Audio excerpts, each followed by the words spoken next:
Hi everyone, it's Brittany here, and I had mentioned in another video that I was going to do a comparison for the homemade enamel dots. So the first one is, this was the first one that I tried, and this is melting the pony beads. And for the pony beads, I heard a funny saying about this, these two techniques, and the first one is the pony beads are hot and fast. So for these, you want to, if you're going to melt them, you want to set them on your parchment paper, just like this, and you would just set them all up like that, and you would put it at 425, and then a good starting point is about 15 minutes, but it may take longer. I know mine seem to take longer, so I don't know, but that'll vary per oven, but a good starting point is about 15 minutes to check them, and just keep an eye on them. Now these ones will stink up the house. I'm actually melting some right now, and I've melted quite a few, so I'll show you guys what those look like melted.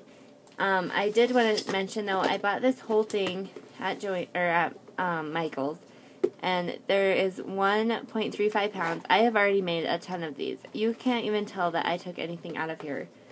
I did try one of the stars because this pack came with all these other shapes, and I did try a star, but it just kind of melted into a blob. So I haven't really played with any of the other ones. One thing I have noticed is this one has the solid colors and also the clear. And the clear ones, I love the way they look, but they melt a little faster. So now, when I melt, I will melt the solids on one sheet, and then I'll do another sheet with just clear. So that's just a little tip. So there is the first one. And the next one are perler beads. And here is this bucket, and I actually had this bucket for my son. These ones are actually his, but I threw away my package. And for the perler beads, they look like this. You want to melt these low and slow. So 285 for about 20 minutes, I think, was a good starting point, and then about 3-minute increments after that. So just check them after that. And these, I do find that my glow-in-the-dark ones, I melted a couple of these, and they melted really well, even the black ones. They melted pretty quickly. And then I had bought these in hopes that you would be able to see the shimmer, because these are a silvery, and I was hoping to get like a silver enamel dot kind of, but when these melted, they didn't really turn out that way. So now I'm going to show you guys kind of how they turned out, and I'll start first with the pony beads. So these were the first batch that I did, and in the pony beads there are some large ones. So I will just grab one here and show you guys. So there's some big ones like this that are about double the size of a normal bead. So I melted those two just to see it, but they would take a little bit longer, so you could see that these ones I'll probably just trash. But you could melt those longer. And then here are some of the clear ones, and these ones look awesome. I really like those. And then even some of the solid ones.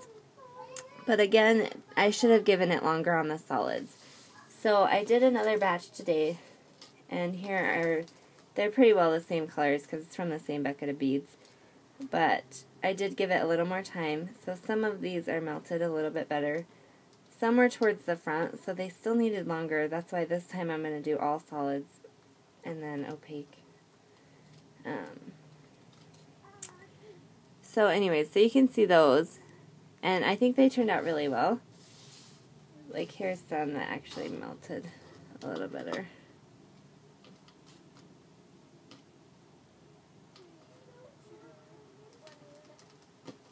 So I just recommend doing them different because the clear ones will melt faster than the solids.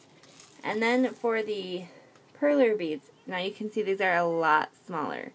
And that's okay with me because I like them small. You know, I don't really need large enamel dots that often.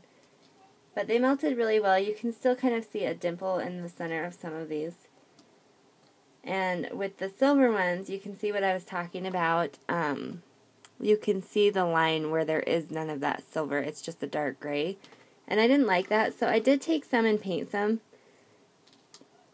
with nail polish. So here's those, and here's one of the normal size ones from a normal bead. So you get a nice different two sizes there, which is kind of nice. But I did take some and I painted them, and I don't really recommend it because firstly it took forever and it was kind of a pain. And they didn't, some of them turned out good. So this one turned out decent. These were all gray. I just kind of took blobs. This was a crackle nail polish. So I just took blobs and laid it over them.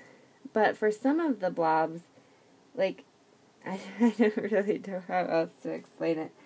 Some of them, you know, you can pull them back, but some of them don't want to, so you have like that little ring.